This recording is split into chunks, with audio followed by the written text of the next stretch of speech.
C'est un assassinat. La femme était absolument anéantie. Assise devant mon bureau, elle pleurait à chaudes larmes, tremblant, luttant pour conserver son calme. Ses cheveux étaient en désordre et sans éclat, son visage pâle et tiré, ses yeux injectés de sang, et sa voix brisée, portant un ton rauque et âpre qui ne pouvait résulter que d'heures de cris et de pleurs angoissés. « Madame Carlyle, puis-je vous appeler Janice ?»« Janice, il n'y a pas eu d'assassinat. Monsieur Lalou est toujours en vie. Cependant, il est au bord de la mort. Nous ne pouvons pas le dire comme ça. Son équipe médicale adhère à des protocoles stricts, mais ils ont confirmé que son état, bien que grave, est stable et non critique. De plus, il n'y a aucune indication de blessure externe. Ce que je vous dis est vrai, c'est lui le responsable. Pour clarifier, qui accusez-vous exactement et de quoi? Mon mari. Cet individu chétif. C'est lui qui a orchestré ça. J'ai instinctivement porté ma main à mon visage, fermant les yeux. Pour l'amour du ciel. J'étais vraiment obligé d'expliquer ça à cette femme bouleversée. Je suis profondément désolé, mais il s'agit purement d'une affaire médicale, et non d'un acte criminel. Monsieur Leloup a subi plusieurs embolies pulmonaires et un accident vasculaire cérébral modéré simultanément. Bien que ce soit une situation inhabituelle, il semble que de tels événements puissent se produire. Votre mari n'aurait pas pu provoquer cet état.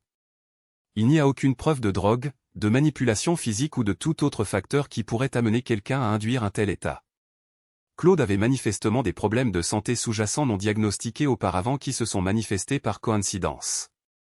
C'est malheureux, mais heureusement qu'il a reçu une assistance immédiate. Claude aurait pu être en bien plus grand danger autrement. Personne n'est responsable de ça. Vous ne m'écoutez pas, John est le responsable, bordel. Responsable de quoi précisément? Pourquoi croyez-vous cela? Elle a murmuré quelque chose d'incohérent. Ai-je bien entendu? Aurait-elle pu prononcer ça? Excusez-moi, je n'ai pas bien compris. Il lui a jeté un sort, c'est ça. Il a maudit mon Claude. Une malédiction? Comme une espèce de sorcellerie vaudou gitane? Oui. Non. Je ne comprends pas bien. Je ne sais pas comment il a fait, mais il l'a certainement fait. Et pourquoi ferait-il une chose pareille? Elle a pris une profonde inspiration, essayant de se calmer. Je m'attendais déjà à sa réponse, mais il était particulier que ce détail du récit soit celui qui l'a mortifié si visiblement. Claude Leloup est mon amant. La liaison dure depuis près d'1 an. John avait découvert notre relation. Bien que je n'ai jamais supposé qu'il le ferait, il y avait toujours la possibilité. J'ai essayé de le persuader que cela n'avait aucune incidence sur notre mariage ou notre relation. Que c'était simplement quelque chose que je devais poursuivre pour mon propre bien. Que cela finirait par se terminer, et que tout reviendrait à la normale. Elle a secoué la tête, encore traumatisée. Il a refusé de me croire. Il a exigé que je coupe les ponts avec Claude immédiatement, sinon il y aurait des répercussions. C'est précisément ce qu'il a déclaré. Il y aura des conséquences. Et moi? J'ai ri de lui. Je regrette de l'avoir dit maintenant. Oh, comme j'aurais aimé savoir. Elle est retombée dans le silence. J'ai attendu patiemment. Parfois, la méthode la plus efficace pour inciter quelqu'un à divulguer des informations est de laisser le silence devenir inconfortable. Cette approche s'est avérée une fois de plus efficace. Je n'ai pas envisagé les conséquences. Puis, John a disparu. Il a coupé les ponts. Je n'ai pas eu de nouvelles de lui pendant plusieurs jours. Au début, j'ai supposé qu'il avait fait une dépression nerveuse, son ego fragile blessé. J'ai présumé qu'il reviendrait tôt ou tard, et que nous nous réconcilierions. Mais elle a marqué une pause. Un peu plus d'1 semaine s'était écoulée avant le premier appel. C'était John. Il n'a pas dit un mot. Il a simplement expiré au téléphone, ce qui était extrêmement troublant. J'ai essayé de l'engager dans une conversation, de me rassurer qu'il allait bien. Mais il n'allait clairement pas bien. J'ai reçu d'autres appels comme celui-là. C'est alors que j'ai décidé de déposer une ordonnance restrictive. Bien sûr. Une ordonnance restrictive. C'était la seule raison pour laquelle je devais divertir cette personne irrationnelle. Claude Lalloup et Janice Carlyle avaient porté plainte contre son mari, John Carlyle, affirmant qu'il représentait une menace potentielle pour lui-même et pour autrui, suggérant une instabilité mentale et d'éventuelles tendances violentes. Il est particulier de formuler de telles accusations contre un analyste de 37 ans de Short Hills avec un casier judiciaire vierge. Cependant, le loup possédait des fonds, un cabinet d'avocats réputé en attente, et des relations avec un juge compatissant. C'est précisément la raison pour laquelle l'ordonnance restrictive a été émise. Monsieur Carlyle avait l'interdiction légale d'approcher à moins de 150 mètres de l'un ou l'autre des membres du couple, de leurs automobiles, de leur résidence ou de leur lieu de travail. Sans ce document juridique maladroitement incommode, rien de tout cela ne poserait problème. Mais nous voici. Et maintenant, je suis contraint de rester assis ici et d'endurer les divagations de cet adultère irrationnel. Alors, permettez-moi de vous demander, madame. Avez-vous des raisons de soupçonner que votre mari a violé l'ordonnance restrictive? Il a forcément dû le faire, n'est-ce pas? Pouvez-vous le prouver? Claude est en proie à de multiples embolies. On ne provoque pas des embolies à quelqu'un comme ça. Et nous ne savons pas s'il est vraiment en train de mourir. Les médecins insistent sur le fait que non. Alors c'est forcément une agression. Quel type d'agression? Une agression par malédiction. Qu'est-ce que cela implique exactement? A-t-il agité des os de poulet dans sa direction? Qu'est-ce qui, selon vous, s'est passé précisément? Je ne sais pas. Vous êtes le détective. Et alors? Par conséquent, faites votre travail et menez une enquête. Elle l'a dit en fronçant les sourcils. Un froncement de sourcils parfaitement maîtrisé. Le genre que seule une personne expérimentée, forte de 15 ans de droits acquis, peut afficher. Un conseil, les amis. Si vous voulez de l'aide des forces de l'ordre ou de tout fonctionnaire, évitez de donner des ordres comme si nous étions vos employés personnels. Je m'excuse, a-t-elle affirmé rapidement. Je suis simplement dépassé. Je ne comprends pas ce qui se passe. Je sais simplement. Elle a marqué une pause pour reprendre son souffle. Très bien. La dernière fois qu'il m'a contacté, c'était il y a peut-être une semaine. Juste un instant, il a expiré et a dit, c'est fait. Je l'ai maudit. La chose la plus horrible que je pouvais concevoir. Quelque chose de terrible va arriver à ce briseur de ménage, et vous en serez responsable. Je vous avais prévenu qu'il y aurait des répercussions. Maintenant, observez et attendez. Quand cela se produira, vous comprendrez ce que vous avez déclenché. C'est ce qu'il a dit. Les larmes coulaient sur son visage. Je n'avais pas prévu. Je ne me rendais pas compte des conséquences. Et maintenant, enfin, quelques jours plus tard, Claude est face à la mort. J'ai gardé un visage impassible pendant quelques instants. Ensuite, j'ai fait tout mon possible pour la congédier.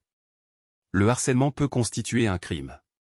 Mais, comme ces appels provenaient de votre mari, que vous souhaitiez joindre uniquement pour vous assurer de son bien-être, comme vous l'avez dit, cela ne relève pas du harcèlement.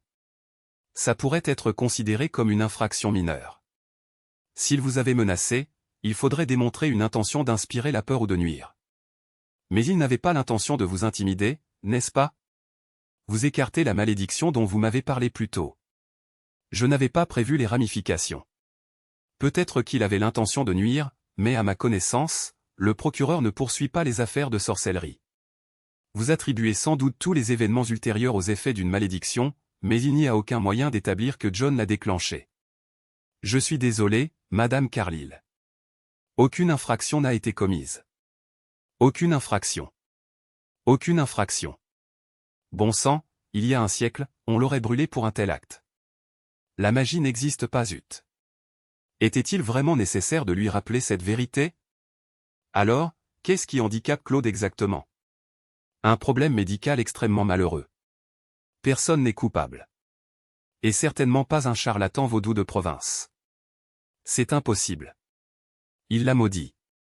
Claude est hospitalisé maintenant. Je ne sais pas comment il s'y est pris, et je n'ai aucune idée du fonctionnement de ces inepties, mais c'est manifestement ce qui s'est passé. Vous ne pouvez pas le laisser s'en tirer comme ça. J'ai des relations. J'ai un avocat. Écoutez-moi. M'écoutez-vous? M'entendez-vous, détective? Elle a scanné les environs, à la recherche de la plaque signalétique sur mon bureau. Je m'étais présenté plus tôt, mais de toute évidence, elle avait oublié. Schechter. Détective Schechter. Numéro de matricule 8149.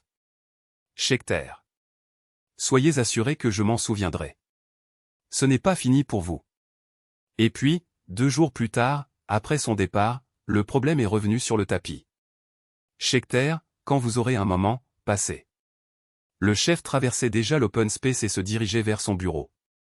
Je savais pertinemment que quand vous aurez un moment signifié venez tout de suite. Alors j'ai obtempéré. Fermez la porte, bon sang. J'ai fermé la porte. Ça concerne Carlyle, a-t-il dit, l'air pas plus enthousiaste que moi. Vous êtes sérieux, là? J'aimerais bien que non. Écoutez, cette femme est acharnée comme un pitbull avec un os. Elle et son petit ami ont manifestement des relations, et elle fait tout un plat pour rien. Vous savez que c'est absurde. Je sais que c'est absurde. Tout le monde sait que ça n'a aucun sens. Retrouvez juste John Carlyle, prenez sa déposition, et qu'on en finisse. Je n'arrive pas à croire qu'on s'occupe de ça. Qui est cette femme, au juste? Une privilégiée lancée dans une chasse aux sorcières? Il a haussé les épaules et fait un geste d'impuissance, les paumes vers le haut, comme pour dire, que voulez-vous y faire? Il a même légèrement levé les yeux au ciel pour appuyer son propos. Réglez ça, et ensuite je vous laisserai reprendre un travail qui a du sens. D'accord? D'accord. Je me suis dirigé vers la porte. Incroyable. Il a fallu plus d'une semaine pour retrouver le type, ce qui m'a honnêtement décontenancé. Il n'avait plus de domicile fixe, pas de trace officielle ou pas d'activité de carte de crédit, pas d'immatriculation de véhicule. En fait, il vivait dans la rue sous un pont depuis tout ce temps. Quiconque l'avait connu il y a peu le reconnaîtrait à peine aujourd'hui. Il subsistait grâce à des restes, vêtus de haillons, sales, mal rasés, et se déplaçait comme désorienté. Mais il n'était ni ivre, ni drogué. On aurait dit un syndrome de stress post-traumatique. On apprend à les reconnaître après avoir fait ce métier assez longtemps. John Carlyle? Ce n'était pas une question. Je me tenais au-dessus de lui. Il était recroquevillé maladroitement, le regard fixé sur une flaque d'eau trouble. Après avoir brièvement accusé réception de ma présence, il reprit le fil de ses pensées décousues. Ou plutôt, de ce qu'elles étaient. Je suis Sidney Schechter. Bonjour. J'aimerais vous poser quelques questions sur ce qui s'est passé. Accepteriez-vous une tasse de café? Ne buvez pas cette mixture. J'avais l'impression qu'il avait déjà bu dans ces flaques qu'il contemplait. Voilà le truc, je suis quelqu'un d'occupé. J'ai des tâches importantes à accomplir. Les rapports trimestriels ne se rédigent pas tout seuls, vous savez. J'ai laissé échapper un rire bref et sec. Très drôle. Ça a marché. Bien qu'il ait gardé le regard baissé, il s'est engagé dans la conversation. Désolé. Cela répond à la question que vous alliez probablement me poser de toute façon, tôt ou tard. Oui, j'ai maudit cet enfoiré. Oui, ça a marché. Mieux que je ne l'aurais jamais imaginé. Et non, il n'y a rien que vous ou qui que ce soit d'autre puissiez faire. Je suppose que vous pourriez jeter ce qu'il reste de moi en prison si vous insistiez, mais je doute qu'il y ait une base légale pour cela. De toute façon, ça n'a pas d'importance. Tout a un prix, et je paie le mien. Je me suis assis à côté de lui et j'ai regardé la même flaque. On aurait pu être sur un bateau, faisant semblant de pêcher pendant un après-midi de détente. Comment avez-vous fait votre coup? Il y a plusieurs façons de répondre à ça. Comment ai-je réussi? Facilement. Voilà tout. Alors, qu'êtes-vous? Une sorte de sorcier? Un magicien quelconque? Bon sang, si je pouvais prouver que ce type délire, je pourrais classer l'affaire ici et maintenant. Il ferma les yeux, inclina la tête et commença à parler d'une voix calme, mais à peine audible. En fait, c'est assez remarquable. Je ne suis pas quelqu'un d'extraordinaire. N'importe qui pourrait le faire. Ce n'est pas du Harry Potter.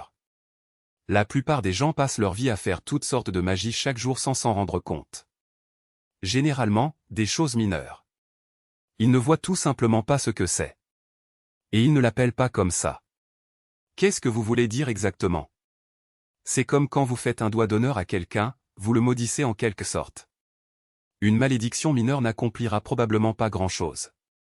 Inversement, chaque fois que vous adressez un sourire bienveillant à quelqu'un, c'est une bénédiction. Elle aussi mineure. Et encore une fois, elle pourrait ne pas avoir d'impact significatif. Mais finalement, vous pourriez. Vous pourriez très bien gâcher la journée de quelqu'un ou l'améliorer. Au moins un peu. Et quand ça atteint sa cible, ce n'est pas de la grande magie. Mais dans sa forme la plus pure, la plus fondamentale, c'est de la magie. C'est l'utilisation de mots, de symboles, d'intentions et d'énergie. C'est projeter un fragment de votre volonté dans le monde, viser quelque chose de plus grand ou puiser dedans et produire des effets tangibles que vous et les autres ressentez vraiment. Vous venez d'inventer tout ça? Non. C'est ce que vous pourriez décrire comme une définition d'accord général, remarqua-t-il en secouant doucement la tête. Je suis un analyste. J'opère. Ou plutôt, j'ai opéré à un moment donné, pour une agence de consultants. J'épluche de vastes quantités de données à la recherche d'interconnexions.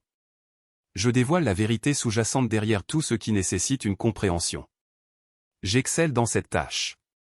Alors, quand j'ai pris conscience de Janice et de son petit ami mangeur d'escargots, j'ai décidé que je voulais les faire souffrir. Et j'ai réussi. L'investigation est mon domaine d'expertise, c'est mon point fort. Je suis resté silencieux, le laissant continuer. Il existe une mine d'informations inutiles. D'innombrables livres et revues obsolètes. D'innombrables blogs, forums, panneaux de discussion et groupes en ligne désuets. 90% de tout ça est complètement insensé. Un amas d'absurdités délirantes. Une collection de grandes gueules prétentieuses. C'est le groupe le plus immature et pontifiant que vous rencontrerez. Plus que tous les vestiaires de lycée du pays réunis. Pourtant, une fois que j'ai approfondi et compris le jargon, certains thèmes significatifs ont commencé à faire surface. Suffisamment. Des individus répétaient les mêmes idées de différentes manières, venant des quatre coins d'Internet. J'ai discerné ce qui était authentique. Ce qui a réellement tendance à fonctionner. Il m'a fallu des mois, mais j'ai déterré la vraie magie. Il a commencé à se tenir avec plus d'assurance en parlant. Pour la première fois depuis que je l'avais confronté, il a été capable de croiser mon regard. C'était le vrai John Carlyle. Pas le marginal débraillé que j'avais rencontré quelques instants auparavant. John? Puis-je me permettre de vous appeler ainsi? Vous savez que de tels concepts n'existent pas. Il m'a même souri. Certainement. Vous avez raison. Votre façon de percevoir les choses est absolument valable. Personne ne conjure des boules de feu sans lance-flamme. Les gens ne se métamorphosent pas en grenouilles. On ne peut pas transformer le jour en nuit, traverser les murs ou convertir le plomb en or. La magie ne manipule pas les protons, les neutrons ou les électrons. Elle n'a rien à voir avec tout ça. Ce que j'indiquais, c'est que cela opère au niveau de la perception. Réfléchissez aux implications de cela. Que percevons-nous réellement, en tant qu'être humain? Observons-nous des longueurs d'onde lumineuses? Non. Nous percevons des couleurs. Nous les interprétons comme attrayantes, repoussantes ou indifférentes. Nous les classons de manière particulière. Certaines de ces couleurs construisent des formes, et nous les reconnaissons comme des entités, des êtres ou des individus. De telles formes peuvent évoquer l'amour ou la peur, le désir ardent ou l'appréhension. Que écoutons-nous? Détectons-nous de l'air? Des oscillations? Non. Nous percevons des sons. Certains de ces sons forment des langues. D'autres deviennent des mélodies. Une portion est porteuse de sens. Un autre segment n'est que du bruit. C'est le plan sur lequel nous fonctionnons. Nos esprits fabriquent et déduisent du sens. L'expression, le sous-texte, la connexion. Il existe des concepts comme l'honneur et le respect et la trahison et la perfidie. Il y a l'espoir et l'inspiration et la crainte et le tourment et l'affection. C'est le royaume dans lequel nous résidons véritablement. La magie est tout aussi authentique que tous ces éléments. Quand nous commençons à parler de matière, d'énergie, et de concepts similaires, eh bien, ce ne sont que des mathématiques. La clarification d'abstraction, des cadres théoriques ou... Non, c'est la réalité. Cela ne domine pas nos pensées continuellement pendant que nous vivons. L'humanité a existé pendant des dizaines de milliers d'années avant que nous ne commencions à contempler de cette manière. Mais qu'est-ce qu'un tendre contact d'un être cher, un baiser d'une mère, ou un regard sévère d'une figure d'autorité? Ce sont les éléments qui nous influencent profondément. Autant j'ai cherché à considérer cet individu comme un fou, autant j'en étais incapable. Je rencontrais tout cela quotidiennement dans mes fonctions professionnelles. Un regard sévère? Bon sang, je le rencontrais chez la conjointe de cet individu. Donc, la magie implique la psychologie et l'émotion. Mes mots ont dessiné un nouveau sourire sur son visage. Ah, vous êtes un réductionniste. Eh bien, vous n'avez pas tout à fait tort, mais vous êtes loin d'être précis. Il y a beaucoup de psychologie et d'émotion dans la magie. C'est vrai, mais ce n'est qu'un fragment de toute l'histoire. Autant soutenir que les meilleures crêpes que vous ayez jamais goûtées, celles que votre mère vous préparait par un matin idéal quand vous aviez 8 ans, et qu'elles avaient le goût du soleil et de l'amour et d'être reconnues et de la célébration d'un nouveau jour, n'étaient que du blé transformé, des tiges d'herbes séchées qui ont germé de la terre et ont été broyées en poudre. C'est techniquement exact, mais cela occulte complètement l'essence. D'accord, alors que se passe-t-il réellement ici? Parlons-nous de magie en termes pratiques? Tout possède une structure. Quelles que soient vos actions, il existe des méthodes établies qui se sont avérées efficaces.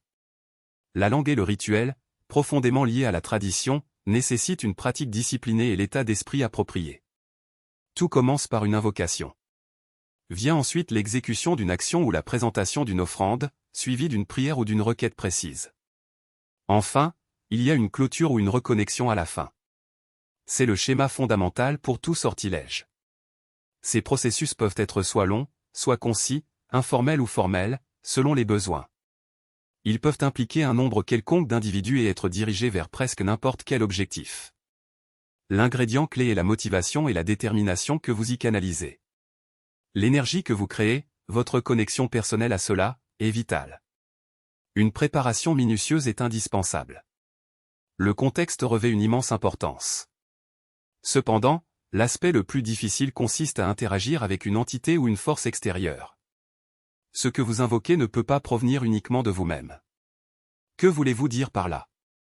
Il existe diverses énergies, esprits des esprits du temps, des égrégores, des anges, des démons, des divinités, des élémentaux, des concepts, des grands phalons chacun possédant des domaines ou des traits qui s'alignent sur votre objectif. Vous pourriez demander l'intervention d'un saint, invoquer le vent d'ouest, ou faire une offrande à un esprit de la terre ou quelque chose d'autre complètement. Vous pourriez même invoquer l'amour, pourtant vous vous alignez toujours sur une influence extérieure. Je concède que cela peut paraître absurde. Néanmoins, la vérité incontournable est que la civilisation humaine, tout au long de son histoire, a reconnu ces éléments, a interagi avec eux et les a intégrés à notre culture, notre langage et nos comportements quotidiens. Cela semble complètement absurde. Il se tourna et me fixa droit dans les yeux. Son regard me transperça. Alors dites-moi que vous n'avez jamais, pas une seule fois dans votre vie, pénétré dans une pièce et ressenti quelque chose d'inhabituel, jamais eu la chair de poule, ou au contraire, jamais marché dans un nouvel endroit et pensé, « Waouh, je me sens bien ici. Cet endroit me fait me sentir chez moi. » Dites-moi qu'aucune personne ne vous a jamais fait une impression sans raison apparente, d'une manière que vous ne pouviez pas expliquer, ou qu'il n'y a personne avec qui vous vous êtes instantanément lié dès que vous avez rencontré quelqu'un en qui vous avez immédiatement eu confiance parce que vous saviez simplement qu'il serait votre ami. Dites-moi que cela ne vous est jamais arrivé. Dites-le à voix haute. Sidney Schechter. Je n'ai pas pu. Ma bouche est restée légèrement ouverte. Vous êtes flic. Je suis sûr que vos instincts sont aiguisés. Alors vous comprenez ce à quoi je fais allusion. Je le vois en vous. C'est aussi simple que ça. Il n'y a pas d'explication scientifique, et pourtant ça fonctionne. Vous ne pouvez pas nier que c'est aussi tangible que la terre sous vos pieds. Même en hébreu, je suis certain que vous avez étudié certains de ces concepts. Kabbale, Gematria, mysticisme juif. Les Israélites ont appris les pratiques magiques des Égyptiens. Certes, peut-être que nous nous aventurions en terrain incertain, mais je ne pouvais pas rejeter cet homme entièrement. C'est le médium par lequel l'art est créé. Le rituel sert de méthode. L'émotion, la psychologie et le symbolisme en forment le noyau. Et la magie est le véritable résultat, le produit final de tout cela. Il s'est tourné en se levant, regardant au loin. Vous avez demandé comment j'ai fait? Je détestais cet homme. Pour maudire vraiment quelqu'un, une vraie malédiction, il faut ressentir de la haine. Et j'avais de la haine. Une quantité incommensurable de haine. J'avais un vaisseau spatial rempli de haine, de 10 étages de haut, plus instable que de l'oxygène liquide. J'ai utilisé ce que j'avais appris pour façonner cette rage en une forme exacte de la taille d'une maison, j'ai concentré toute cette animosité, et je l'ai propulsée en orbite basse, sachant précisément où elle allait retomber. Je l'ai maniée comme une arme et je l'ai déchaînée sur lui. C'est précisément ce que j'ai fait. Il a hésité, comme se demandant s'il devait continuer. Puis il a déboutonné sa chemise, révélant un tatouage au-dessus de son cœur. Il était récent, encore frais et vibrant sur sa peau sale, grisâtre. J'ai consacré ma vie à Alastor, la divinité de la vengeance et du châtiment sanglant. Je me suis abandonné, ma vie, ma joie et mon espoir à la rétribution divine. Tout ce qui comptait pour moi, c'était l'envie de faire tomber ce connard. Bien sûr, chacun a le droit à son opinion, correct? Il n'y a aucune loi qui empêche quelqu'un d'avoir des croyances bizarres. Allez, je n'ai même pas violé cette ordonnance restrictive ridicule. Certains pourraient arguer que jeter un sort à quelqu'un est une forme de menace. Je peux les imaginer affirmer ça. En réalité, la communication joue un rôle crucial dans les malédictions comme celle-ci. Pour que la malédiction fonctionne efficacement, le destinataire doit savoir qu'il est sous le coup d'un sort. Cela fonctionne encore mieux s'il est conscient de ses méfaits et qu'il porte même un fragment de culpabilité. Cette sensation qui le ronge de l'intérieur peut propager la malédiction dans tout son système. Et cet aspect semblait particulièrement bien fonctionner. Son rictus habituel s'est transformé en une expression plus contemplative. J'ai décidé d'amplifier l'effet. Alors, comment vous avez fait exactement? Vous avez organisé une sorte de cérémonie? Ah. Normalement, je vous dirais d'aller en enfer et je resterai silencieux sans la présence d'un avocat. Mais, en toute honnêteté, quel est l'intérêt? Je suis indéniablement dérangé, et rien de ce que j'ai fait ne pourrait blesser physiquement quelqu'un. Aucun tribunal ne reconnaîtrait une telle allégation, alors pourquoi s'en soucier? Je vais vous révéler ma méthode. J'ai fabriqué un bocal maudit. Un récipient imprégné des éléments tangibles de ma fureur et de ma détestation. J'ai déterré un vieux pot de salsa dans les ordures. Il était en plastique, bosselé, et même fuyait. Parfait. Je me suis percé l'abdomen et je l'ai rempli de mon sang. Ensuite, j'ai ajouté mon vomi, mes excréments et mon urine. J'ai profané une image de Claudel. Le loup. Il a craché par terre. Son visage a commencé à ressembler au reste cendré de l'homme que j'avais rencontré au début. Les vestiges de cette version brisée persistaient sur ses traits. Avec un couteau, j'ai poignardé sa photo. Je l'ai griffé. Je l'ai frappé avec mes poings, un marteau, et même mon front. Je l'ai froissé, piétiné, déchiqueté et réduit en déchet. Parce qu'il est un déchet. Je l'ai placé à l'intérieur du bocal. Je l'ai aspergé de gaz poivré. J'ai hurlé et rugi sur ce bocal pendant 3 jours d'affilée. J'ai inséré des clous rouillés et dentelés, des tribules terrestres et des fragments de vieux rasoirs. J'ai pleuré et versé mes larmes sur lui. Chaque fois que je le regardais, je me maudissais et je me blessais. Certaines des ecchymoses n'ont pas encore guéri. Je lui ai raconté une longue et élaborée liste de chaque calamité, échec, disgrâce et agonie que je lui souhaitais. J'y ai versé chaque parcelle de mon âme. Et puis, quand j'étais complètement épuisé, je dormais, seulement pour reprendre le cycle le lendemain. Des frissons m'ont parcouru la peau. Une peur profonde et glaçante a jailli de l'intérieur. Une partie de mon esprit a commencé à me crier de me tenir à distance de cette entité qui était autrefois humaine. Il a persisté à parler. J'ai perdu du poids. J'ai refusé de manger. Je ne pouvais pas me reposer. J'étais tourmenté par des cauchemars et des hallucinations quand je n'avais plus rien du tout. J'ai tout lié avec de la ficelle grossière et sale et j'ai scellé le bocal avec de la cire noire mélangée à de la cendre et de la graisse. Cela a pris 1 mois de mon temps. Et où est ce bocal maintenant? Je ne le possède plus. Son but a été accompli. Mais une fois qu'il est détruit, la malédiction est levée, les résultats livrés. Tout ce qui reste, si quelqu'un peut trouver quelque chose, c'est un tas de débris immondes. Il me jeta un nouveau regard, le visage d'une pâleur de mort. Et je ne révélerai jamais où cela s'est passé. D'ordinaire, quand j'interroge quelqu'un, il a quelque chose à perdre. À minima, une personne tient à son amour-propre ou à ses principes. Je peux exploiter cela, m'en servir pour soutirer des informations, négocier un accord. C'était différent. Cet individu, quels que soient les fragments qui subsistaient de lui, n'avait que la possibilité de continuer à parler à quelqu'un susceptible de l'écouter. Alors, j'ai recueilli ce que je pouvais et j'ai continué à écouter. Après avoir passé quelques instants de plus dans le déni, il s'est détendu. Je ne sais pas si vous pourriez appeler cela une confession. Ce n'est probablement pas ce que vous recherchez. Je veux dire, pour porter plainte contre moi, il faudrait que vous prouviez que ce crétin est mon épouse infidèle, celle qui a couché avec lui, croyait sincèrement qu'un fou furieux comme moi pouvait réellement le maudire et que ça avait la moindre chance d'être efficace. Bon courage pour prouver ça. À ce stade, vous avez seulement ma reconnaissance du peu d'estime que je porte à l'un comme à l'autre, et le fait que j'ai accompli des cérémonies religieuses personnelles. Cérémonies dont il n'avait absolument pas connaissance. Je suis presque certain que c'est protégé par le premier amendement. Vous avez probablement raison. Mais j'estimais devoir vous interroger. Ce sera noté dans mon rapport. Naturellement, rien de ce que vous venez de dire ne me semble une réponse logique à votre situation.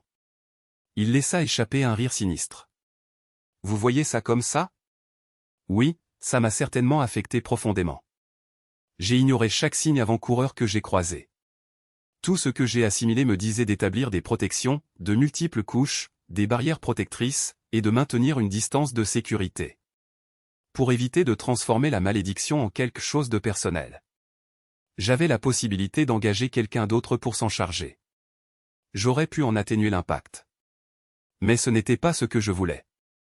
Il secoua la tête. J'étais pleinement conscient que cela m'affecterait. Je comprenais que cela me détruirait aussi. Tout et tous autour de moi seraient anéantis. C'était le but. Je visais un brasier. Je recherchais le bouleversement et la ruine. Je voulais annihiler ce monde maudit, et je voulais périr. Je n'avais plus aucune raison de vivre. C'était un acte d'autodestruction aussi important qu'un acte de représailles.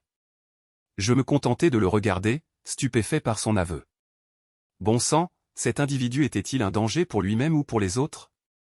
Une source que j'ai consultée fournissait une explication on ne peut plus claire, tenter de nuire à quelqu'un avec une malédiction revient à l'agresser en s'éclatant le crâne sur son visage. Un autre rire lugubre suivit. Et c'est un euphémisme. C'est bien pire. Tout ce que vous libérez dans l'univers positif ou négatif vous revient triplé. C'est la vérité implacable. Honnêtement, il aurait été plus simple de simplement tirer sur l'individu et de me suicider ensuite d'une manière plus propre. Puis il s'est mis à cracher, et ce qui a émergé, ce sont des substances que personne ne devrait jamais régurgiter, qui se sont répandues de ses lèvres souillées et ont atterri dans la boue devant lui. Je continue à faire des cauchemars à propos de cette vision. Mais à l'époque, mon devoir était encore inachevé. Écoutez, John, peut-être devrais-je vous emmener quelque part, vous obtenir de l'aide. Cela n'a aucune importance. Emmenez-moi si vous le souhaitez. Allez-y. Informez tout le monde. Vous croyez vraiment qu'un homme brisé, dérangé mentalement, peut provoquer une embolie en manipulant son propre sang et sa propre crasse tout en sombrant dans la folie? Ce n'est pas la question. Vous êtes malade. Oui. Comme je l'ai dit, une malédiction exige son dû. Il me jeta un regard, les yeux presque dépourvus de vie. Ça en valait chaque once.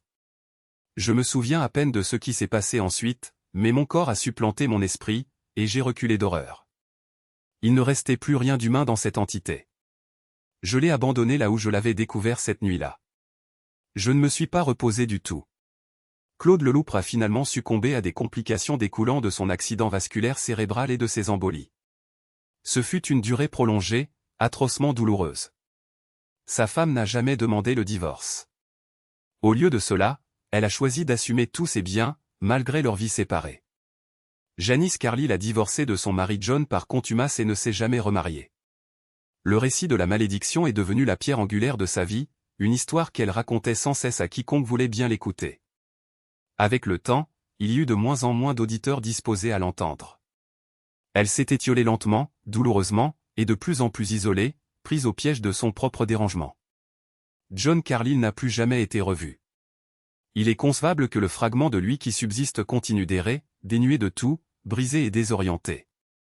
Je pense encore à cet homme, et quand je le fais, un frisson me parcourt, et je suis incapable de dormir, même après toutes ces années.